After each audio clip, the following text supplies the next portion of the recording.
Go ahead. Yeah. My boy MJ in blue mode right now. You see I clean his cage out. When he in blue mode, his eyes turn like a milky grayish look. See how dull his skin is right there? That's how you know when he in blue mode. He can barely see. So he gonna be a little bit fidgety. Just a little bit. Anytime he get in blue mode like that, what I usually do, I just get him to calm down a little bit. I'll catch him like this right here, and then I just kind of give him a little warm bath.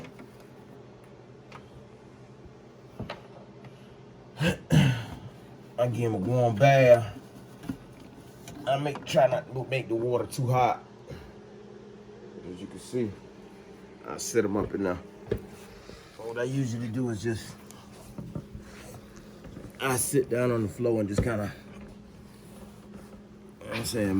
watch him. At first, when he hit it, you gotta think about it. That temperature change kind of get to him.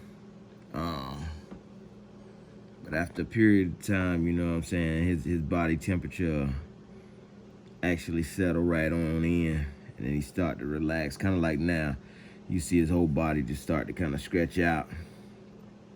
And this joker here got huge, because when I first got him, like, he was fitting into one side of this little corner of this tank. I'm talking about balled up into my hand, but he huge now. Like, he could barely fit in this thing. You definitely can't use this right here to travel with him no more. You know what I'm saying? Like, trying to take him out and go someplace with him. You can't use this right here because there ain't enough room for him. He gonna be cramped up. He wanna scratch out. I mean, if he in his hide, it's something different. When he inside this right here, definitely not gonna work. You know what I'm saying? So it's kind of like a nice little sauna for him whenever you put him down inside there. And of course, you can see, get a little fogged up. So, they breathe just like us. That just let you know they breathe like us. You know what I'm saying? But, yeah, he get in there. I like to watch them because I like to make sure, even though they buoyancy, you let them, float on top of the water, I still just like to watch them. Just something he used to. But I just like to make sure, his whole body kind of gets submerged evenly. That way, whenever he going through blue mode or whatnot, just before he shed the oil, the layers under his actual old skin, there's an oil that forms. And when that oil forms, it separates the new skin from the old skin. So basically what you're doing is you actually helping him loosen that up. And when he does loosen that up, you can see that oil just kind of set in. Usually, I hadn't had a problem yet. This is like his fourth time shedding. And he did eat last week. Usually, I try not to feed him the week of shed because you give them that extra weight, and then what happens is the skin is really already ready to shed, and then you give them that extra food or whatnot, and it stretches them some more. So it makes it hard for them to actually come out of the old shed into the new shed. So that's why I try to keep it basic and just, like this week right here, he hadn't eaten. If he wasn't on blue mode, he would be eating tomorrow. And I noticed the change in his diet to where I started separating it at one point to from 1 week, from feeding them every week to every other week. Once I did that, like I was actually feeding them the big well, not big rats, but small rats, and then his diet just started to change up a little bit. So now I went back to mice. So now I can actually feed them 2 to 3 small mice And when I say small, I say small, but they're actually 2 times the size of my thumb. So that's still when you do the math, it's still the same equation. I'm actually feeding them one whole rat. It's just that whole rat. You have to think about it. That's like taking, a whole piece of chicken and swallowing it at the same time versus, just sitting there and proportioning your food. So, yeah, with small mice, I can give him 3 small mice, and then he just kind of digests that down. Now, I will say, my whole thing is I just love the fact that I know he's eating. When it comes to being healthy, you can pretty much tell he healthy anyway. But yeah, I have a lot of people that ask me on YouTube or ask me personally, you know what I'm saying? What's the budget on feeding them? How do you feed them? That type of stuff. Basically, it's better to feed them rats than it is mice because the rats actually have more fat, more protein. So when you're feeding them rats, you actually giving them a little bit more fat, you know what I'm saying, more protein, so they can actually pick up that weight. And what I usually watch is, if you see that right here where I'm pointing, that little spine right here, right across the back where you can kind of see the light shimmering off right there. I watch that because one thing about a snake is supposed to be nice and round, but you don't want them to be just overly round, you know what I'm saying? Some people overfeed their snakes and then they actually have a problem with the digestive system. So that's another thing you got to watch out for too. So the overfeeding. The method of feeding them is really looking at the girth or the size of his body. Probably about halfway the length of his full body is someplace up in there is like his stomach or whatnot. A little bit more towards the back. But if you're gonna feed him a rat or a mice or something like that, you want to get it about that size, and that usually lets you know the size of what to pick or the proportion of food you want to get for them to eat. You know what I'm saying? I hadn't had any problems with MJ eating. I did thought he was going off of feeding for a while because it was about, what'd you say, about 2-3 weeks too? 3. About 3 weeks he didn't eat, and that's when I realized he was a real picky eater. So and that's when we made the change to actually going back to mice instead of getting the bigger rats. And the thing about mice are kind of, you know what I'm saying, edgy too. But if you feeding your snake rats, never get a rat that's too big for your snake, because of the simple fact that you have to think about it. It's still a part of nature, and what happens is when you do that, you still end up with putting, something live in the cage with something live, and rats do bite too. Especially if your snake is, kind of timid or whatnot, and he just kind of goes in his hide and not paying any attention. If you're not feeding that rat, eventually some of them do get a little out of hand. They'll try to start nibbling on your pet snake or whatever. MJ part of the family, so I don't call him a pet. You know what I'm saying? And he knows it. Like, that's just a thing. But yeah, that's the thing. That's the big thing about it. And this part right here, this is actually his first bath of him going into blue mode for the 4th time. So this is his first bath going into blue mode for the 4th time. I usually do it. By the time I do it, I would say 2 times. So I'll do it tonight. I might skip tomorrow night because he's been in blue mode since yesterday. But just say I skip tomorrow night and I don't do it tomorrow night, it's crazy because I might come in here Saturday and he might be already shed due to the fact that I've already gave him that warm bath. That's the tricky part about it, and that's why you should always watch your animals, know their schedule. I write down MJ's feeding habits, what he eats, when he eats, You know what I'm saying? I usually try to keep it around the same time of the day. I've even started to a certain point. I have this like a blanket that I will put over his terrarium, so it's a little bit darker in there.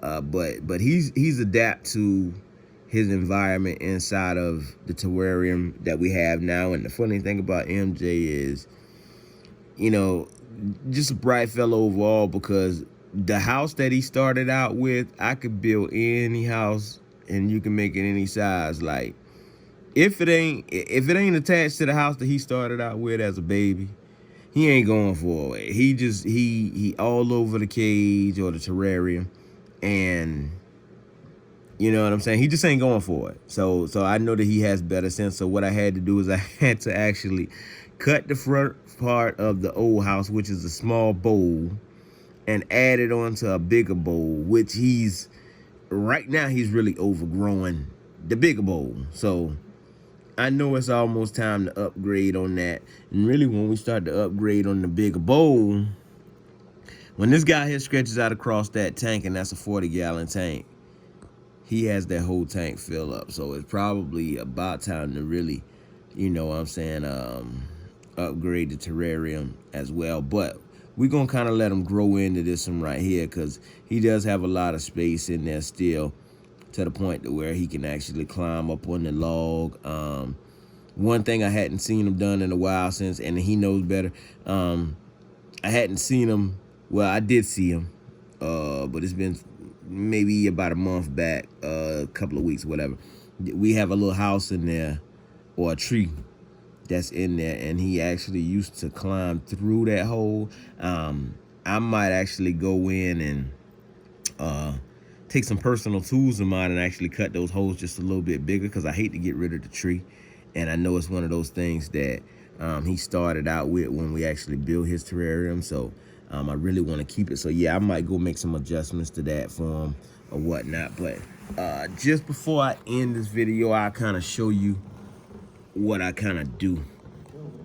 So what I actually do with the whole sauna bath for MJ is I'll like tilt the water to one side. That way, you know what I'm saying, I can get the majority of his body under the water. And I keep him there for, you know, sometimes like 5 minutes or so, you know, just so I can get the majority of his body in there. But like I said, he's gotten so big now, at one point I could put him on one side and just tilt it and his whole body would be up under there. But now it's at a point where he's so big, you know, I really need to add more water in it. But I just kind of stick to a certain level, just due to the fact that that's what I'm used to and that's what he's used to. So you don't want to stress him out. You know, you're stressing your snake out. You see him because they all over the place. You can tell right now. The whole time we been sitting here watching MJ, and I'm sitting here talking like he's just sitting there, sitting still. So he's not stressed at all. So you know, I know a lot of people probably watching this video saying, "Oh, why would he do that?" I'm doing it because, you know, I'm helping him with his shed. You know, whatever methods work for you, work for you. This is what I've been doing for him since he was smaller. So definitely, you know what I'm saying, I'm gonna keep on doing what it takes. And I don't know if y'all noticed, well, y'all hadn't seen him like that, but since Jordan has seen him and Jordan notices him, as you know, have you even noticed that MJ head got big? Yeah. I'm look out, like when I was recording, I was looking at like the bottom part of his head. Like that's how you know he's picking up size. Like if you look at his neck. Yeah, that's what the beginning part of his neck. Like he's really, you know what I'm saying, like growing and picking up that weight. You can even tell by, you know what I'm saying, looking around his mouth and everything. You know, those little heat sensor holes, you can check them out. Before you had to really like scratch your eyes to see, you know what I'm saying, those little things. Now you can actually see them stand out a whole lot more. But if you could tell on this video right here, if you look right there, how his eyes look, that's blue mode. Just before that happens, another way you can tell is the pink underside of the belly. MJ doesn't really have, he doesn't really get that whole effect from the pink underside of the belly. So it's hard to kind of tell. The one way I usually tell with MJ is that spot that you can tell right in the middle of his head, it will dull out and it will start to look real gray. And once I notice that, I kind of know he's starting to go into blue mode a little bit. And then it just kind of goes to the point to where his color in his actual, his skin does that. So, you know, like I say, so I'll take him and what I'm gonna do is, I'm just gonna rock it back this way just a little. I'm really trying to get that backside of his body right there, if you can see.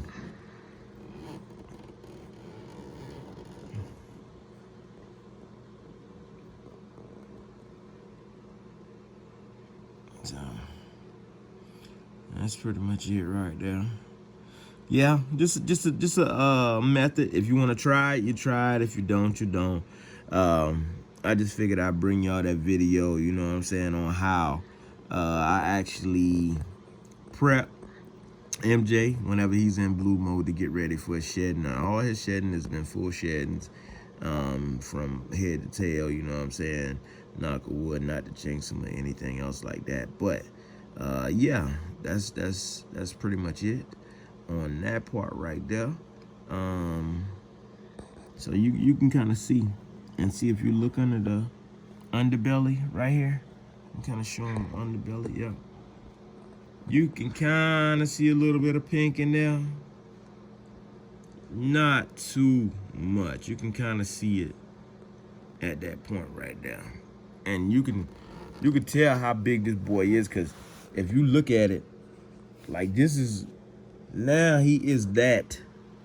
He was a ball python before, but now he is that ball python. Like, you know, he's that one you want. Anybody that's actually looking to buy one, I know a lot of people actually want to go out and they want to buy the snakes that people already have because they see people holding them and they say, oh, he's so nice. And some people will let you hold their snakes, this, that, and the other. I'd actually let you hold MJ. My biggest thing is, if you're going to buy a snake, I would actually tell you to actually start from a hatchling and raise them, you know what I'm saying, yourself. The chances are still chances, but you have a better chance of actually raising that snake up, and that snake actually gets to know you, you know, by the way you take care of it and the habits that you have or whatnot. So that is my take on things. You know, if you want to do something different, then hey, to each his own or whatnot. I say, I try to get him submerged pretty good. And you could tell right there, you know, how he's used to this. He keeps the head above water, never relaxes. You get some snakes, if you watch them, they'll sit there and they'll actually submerge the head and you have to worry about them. You do have to worry about some snakes drowning. That's why I say I always like to sit back and keep an eye on MJ while he's actually sitting here doing his little sauna thing. And I'm telling you, just me looking at him, and I'm the owner, like, this guy is like big. He got big. Like, it seems like it's quick, but like I said, I had him for a while, so that's my whole take on everything. But yeah, that's my buddy, man. I learned a lot from him. You know, just having him. I had some pet sharks before that, and just wanted to try something different. So went out with the family, checked out a couple of snakes or whatnot. It's just like buying anything else. You're gonna have that feel for it. So I actually found MJ an hour and 45 minutes away from home, and I had to actually drive out to get him. I bought him from PetSmart, just in case you want to know, as a hatchling. His sister was in the cage, and this is the thing, girls are a little bit more aggressive than guys, so she was a little snappy. And the female that was actually helping me told me that she was a little snappy. At the time, that was just something that I would just, you know, I wanted to have one that was more relaxed. And then when she opened the cage, MJ just kind of came out of the hide or whatnot, started moving around like he wanted to get out. So when we took MJ out, she had him, and he was all mixy and wooby squirrely and everything. And then she finally handed him over to me. There, you know, at that point right there, when he calmed down inside my hand and just kind of wrapped that tail around my thumb, I just knew right then and there, you know what I'm saying? Like, hey, all right, this the one. You know, this is the one. So I ain't gonna keep y'all too long on this video. We probably had MJ in there about 20 minutes now, according to this video. So what we gonna do is we're gonna stand up with him, and I'll let y'all see exactly what I have going on here. So what I do is, just so I can kind of highlight everything, what I do is I will mist right over on that side where his heat pad is before I put him back in. And as I do that, what I do is I get his hide, put his hide back in there. His hide is actually, yes, that's real moss on the hide. So I spray that, and this is the side I actually keep the hot lamp over to. His actual heating pad is set on a timer. So with that being said, what I usually do with MJ after that is, you know, I just kind of grab him.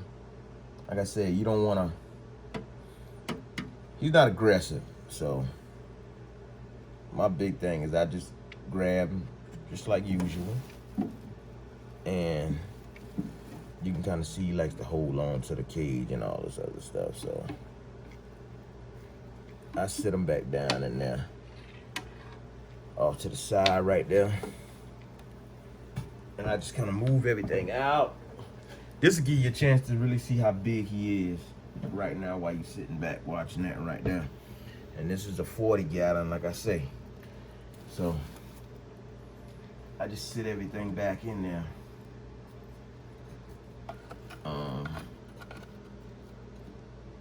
How I had it before. And right now MJ is in my way.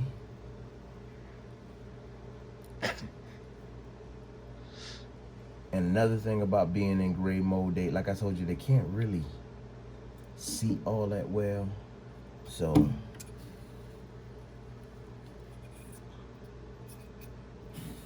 I'll do this shift again. Put him over there. So he's gonna be a little fidgety. Just a little bit.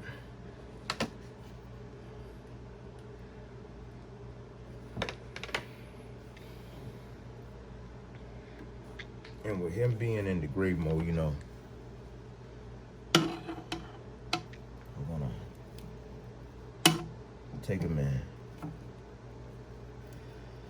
move him back over to his hide side just a little bit.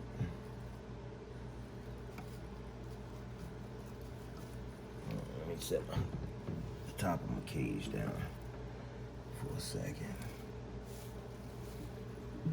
And you watch slowly as he kind of knows. I'll show you how he knows where that hide is. He still has that sense of smell. So, oh, excuse me, buddy. I could do that. Let's see. Now he just caught a little attitude. You heard him hissing. That was him hissing. He in his feelings right now, but he'll be all right later on. That's probably, to be honest with you, that's like the second time I ever heard him hiss since I had him. So he could be a little stubborn at times, but I mean, it is what it is, man. So, you know, that's my little heat lamp. I'll take that and I sit that down over. Keep that side over there warm. And that's pretty much it, man. I mean, I know I kept y'all for about 24 minutes sitting there watching MJ. But that's your boy Rich. MJ just showing y'all a little method that y'all could probably use whenever y'all snakes go into blue mode so y'all can help them shed a little bit better. With that being said, Toot, you want to tell them what they could do from behind the camera? Like, subscribe, turn on post notifications, comment, share, and stay tuned. And also follow me on Instagram. That's Rich_everything. With an A. You know it. We out.